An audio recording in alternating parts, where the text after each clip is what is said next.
very often as we read our Bibles, particularly in the Old Testament, we find in the Psalms. The Psalms are poetry, but they're also songs. And they were meant to be sung. And most of the time they were sung in unison. There was no melody, the four-part harmony as we know it. And they would get together, and in their worship they would sing these songs of encouragement together.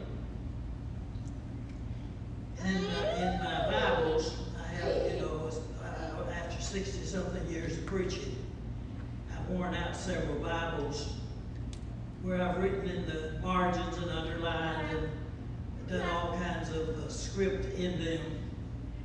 And I'll go back and I'll read things that I wrote 20, 30, or 40 years ago.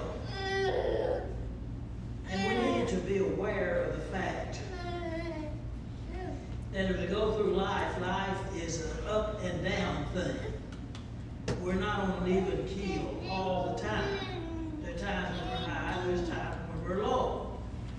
And we need to have a mental attitude that will help us to adjust so we can accommodate ourselves to the changes that come in our lives. Well, in Psalm 37,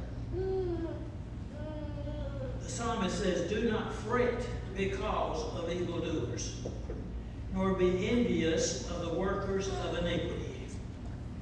Why should we not sit around and worry about what other people are doing? Because those are not what we will answer for.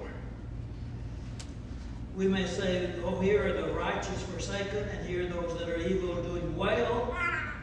What's wrong with this world?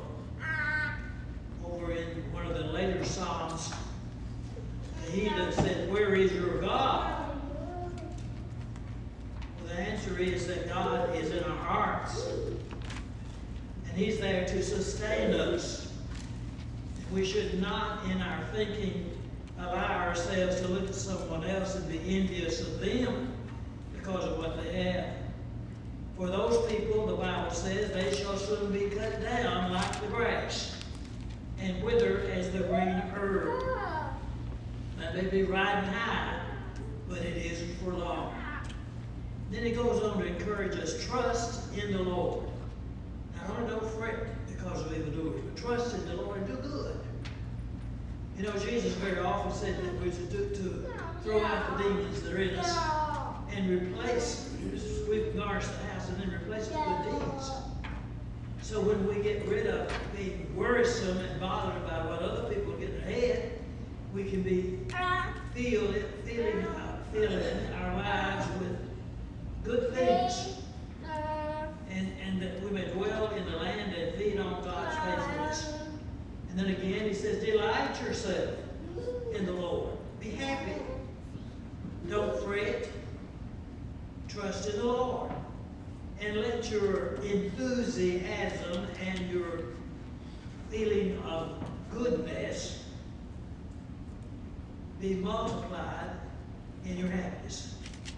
And he shall give you desires of your heart. Then another command, commit your way to the Lord. Put yourself in God's hands. All of these, do not fret, trust in the Lord, delight in the land, delight yourself in the Lord, commit your way to the Lord, are all positive. Trust in Him, and He will take care of you. He shall bring forth your righteousness as the light and your justice as the noonday. And then rest in the Lord. Are you looking at these words? Don't fret, trust in the Lord, delight yourself, commit your way, rest in the Lord. Or feel comfortable in the presence of God and wait patiently for Him. He doesn't work by the clock. Time has no relevance to Him. Do not fret because of him who prospers in his way, because of the man who brings wicked schemes to pass. 3 times in this psalm, in verse 1, in verse 7, and again in verse 8. Don't fret. Cease from anger and forsake wrath. Do not fret. It only causes harm. It litters one's life. And then we go to verse 9. For evildoers shall be cut off. Why should we have a positive attitude? Because there's no positive end to those negative attitudes. We need the positives so we can have the positive end of God's promises. The evildoers will be cut off. They will be rewarded for their wickedness. But those who wait upon the Lord, they shall inherit the earth. It seems like I've heard that before, Harold, that they shall inherit the earth. We're going to see it in just a minute again. For yet a little while, and the wicked shall be no more. Indeed, you will look carefully for his place, but it shall be no more. But the meek shall inherit the earth. You've heard that. Matthew 5, verse 5, Jesus used that as part of the Beatitudes. And he was quoting from the Old Testament.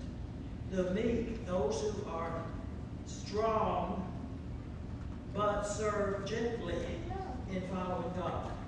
They're the ones who will be deserve their earth. And then we learn from that all these things are good for us. Tonight, let's resolve in our hearts that if we have any negative attitudes, we're going to get rid of them.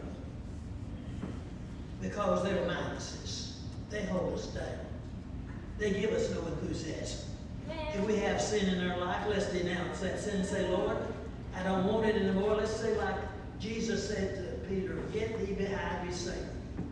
When there are those things that try to slow us down and keep us from serving the Lord, say, get thee behind me.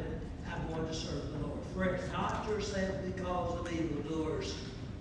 Trust in the Lord. And that trust in the Lord will lead people to grow stronger, and life can be filled with happiness, even though there may not be the material prosperity that we're used to. God will take care of us. You're here tonight and have special needs. Know what prayers of the church or need to baptize remission of your sins.